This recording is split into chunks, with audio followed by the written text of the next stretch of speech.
You don't remember being abandoned. That's what makes this so hard to name. You remember being there, always there, quiet, observing, waiting for someone to notice that something inside you was breaking. But no one came, so you learned to stay still. You learned not to interrupt, not to ask, not to need, because needing felt pointless. And that was the first lesson emotional neglect taught you, that your inner world was something you had to survive alone. You didn't grow up unloved. You grew up unmet, fed, clothed, educated, but emotionally untouched. Your sadness didn't cause alarm. Your fear didn't slow the room down. Your joy wasn't mirrored back to you. And slowly, silently, your nervous system drew a conclusion. I will take care of myself. Not because you wanted to, because you had to. This is where the paradox begins. The emotional independence that saved your childhood is now starving your adulthood. You don't fear loneliness.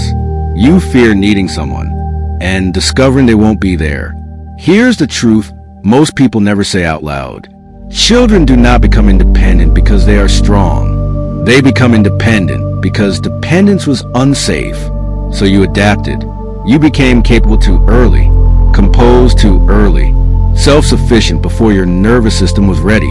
You learned to regulate yourself because no one else did it with you, and the world praised you for it. You're mature for your age. You're so strong. You don't need much.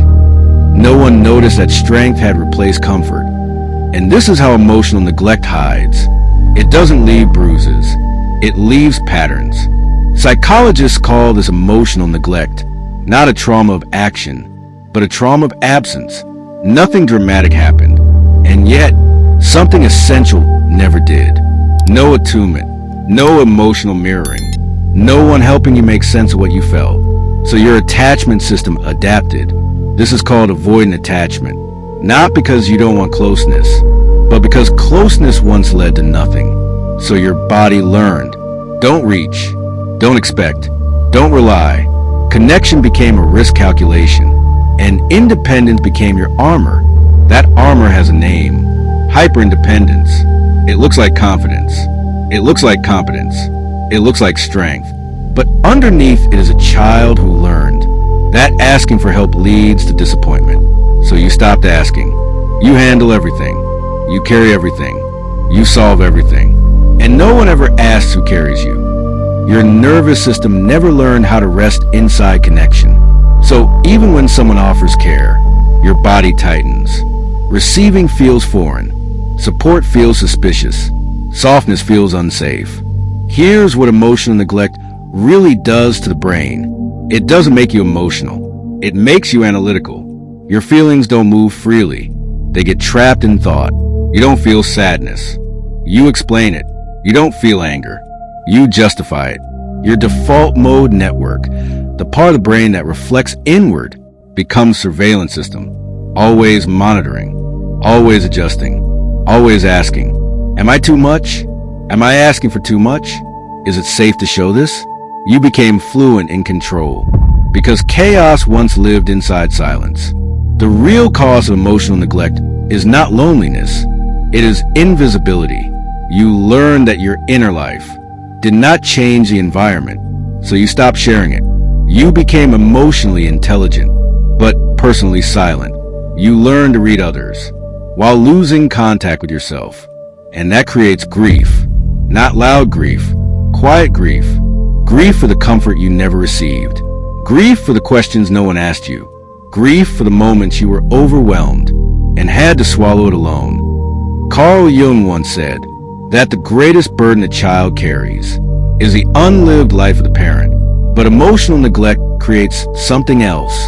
The unlived emotional life of the child.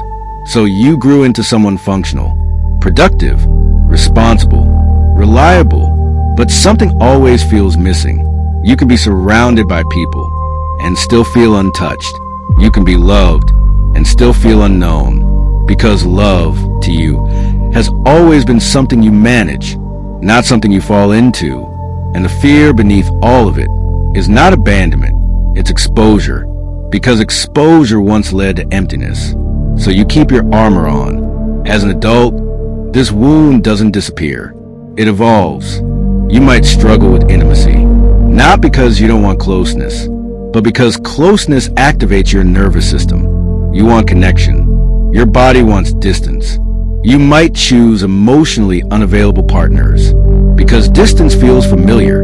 You might overgive, become the fixer, the strong one, the provider, while quietly resenting that no one shows up for you the same way. You might feel chronically empty, not sad, not depressed, just muted, like life is happening behind glass. You might tie your worth to usefulness. You feel valuable when needed, invisible when resting, and you might gaslight your own pain. It wasn't that bad. Others had it worse. My childhood was fine, but your body disagrees. Your body remembers. These are not personality traits.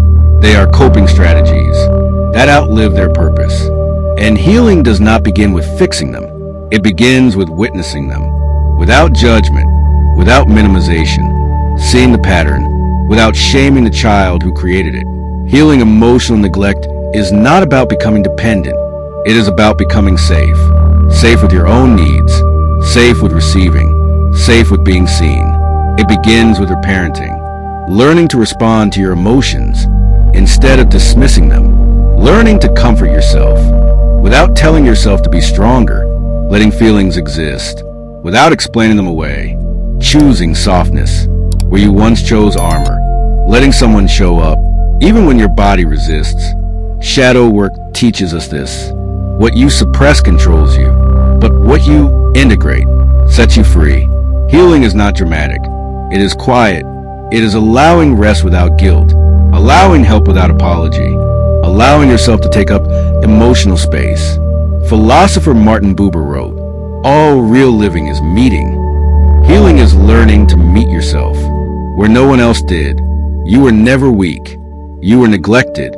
You were never too much. You were simply unmet. And you do not need to be fixed. You need to be felt.